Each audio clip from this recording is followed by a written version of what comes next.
Kate si embola. Stima kwa ni moja. Hata mimi sina.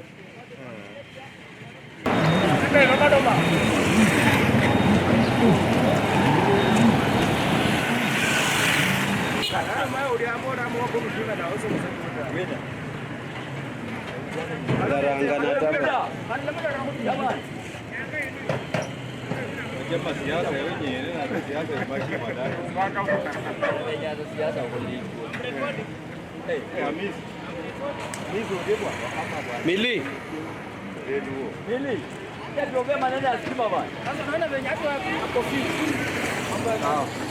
Imechukua kama mwezi moja na tuko na vitu mingi tunatumia stima, tuko kufuka kuku, security kwa boma, hata ukiniangalia kunyoa ndevu venye nimekaa hivi hata nimeshindwa kwenda kanisa. Sijui nitakuaje. Ndio naomba tu serikali isingatie maanani. Unajua light ikikuwa wizi ikui sana nini wakati wa mvua. Tuko na nyama kwa fridge, nyama haiwezi uswa kila siku mpaka ilale na fridge na inatumia stima, na tuko mama wanafanya blow dry wanatumia stima na stima haiko. Unaona biashara mingi zimesimama sana, na unaona biashara mtu anaweza kukosa kuuza mchana na anauza jioni, na hiyo vitu yote inatumika kwa stima. Nimetoka na Baholo, nimekuja Mias East kwa sababu ya kuchaji simu. Nimenunua simu lakini situmii simu kwa sababu ya umeme. Kitu ya pili, niko na mashine ya kuangua vifaranga. Niliweka mayai 64, yote imeharibika. Sasa hii ni faida gani na hii stima? Kwangu ndizo wanaiba kila siku, ng'ombe wanafungua ng'ombe usiku, ukifika asubuhi ng'ombe ziko kwa shamba za wenyewe kwa sababu ya giza. Sasa hii Kenya Power mimi nimechoka nayo.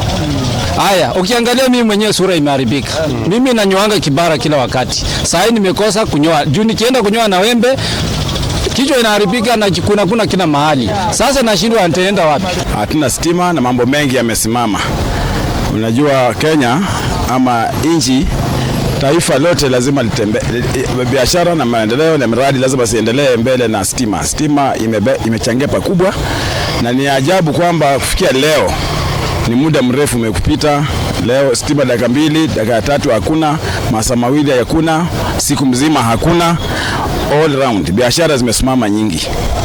So it's my concern and a great concern kwamba electricity is very important, and the person in charge is supposed to be active and all around moving around kuona kwamba stima iko. Kama Kenya Power tujui shida imetokelezea wapi, kwa sababu hatuna stima. Watoto wanataka wafanye photocopy, hakuna. Kunyoa ni shida. Tumekaa mwezi mzima.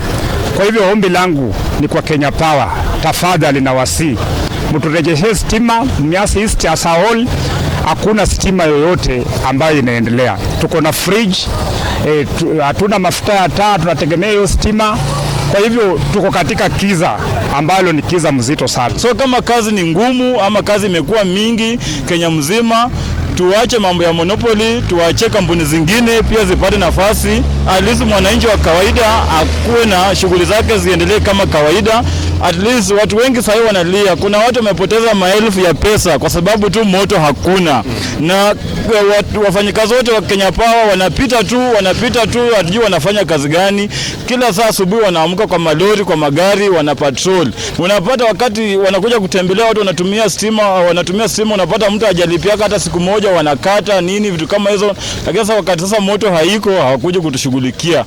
Kama Kenya Power mko na uzito wa kuleta umeme, achieni kampuni zingine zilete umeme, kwa sababu kila mahali wanawalia Kenya Power. Hata muti unaweza anguka wa stima, lakini kuja kusimamisha huo muti itachukua kama wiki 3, na hiyo muti ni risk kwa watoto na kwa afya yetu. Kwa hivyo kama mmeshindwa majukumu, muachie watu wengine ambao wanaweza tekeleza hiyo majukumu.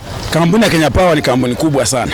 Beside Ketraco which is overhauled and KenGen KenGen, which is facilitating Kenya Power. We need to have actually a company that will compete Kenya Power, and also reshuffle to be take place in management, because hii ni kuzembea kwa kazi.